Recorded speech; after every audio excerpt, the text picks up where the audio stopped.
Hey guys, I'm Anna, and today I'm going to show you how to transfer money from Dash or Direct Card to Cash App. So first of all, you need to open up Cash App on your mobile device.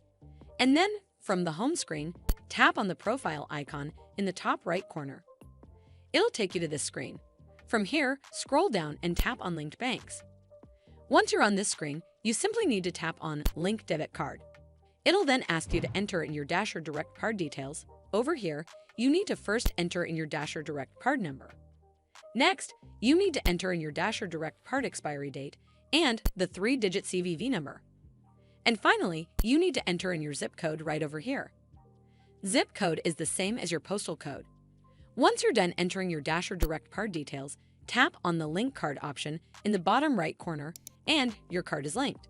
From here, you simply need to head back to your Cash App home screen. Once you're here, tap on the bank icon in the bottom left corner. It'll take you to this screen. Simply tap on Add Cash. A pop-up will come up. From here, you can either select an amount or just tap on this 3-dot icon to enter in your desired amount, and then hit Add Cash at the bottom. Enter in your Cash App PIN to confirm, and you're done. Well, that's how you transfer money from Dash or Direct Card to Cash App. I hope you found this video helpful, and if you did, make sure you give it a thumbs up to see more videos like this, and don't forget to hit that subscribe button. We'll see you in the next one.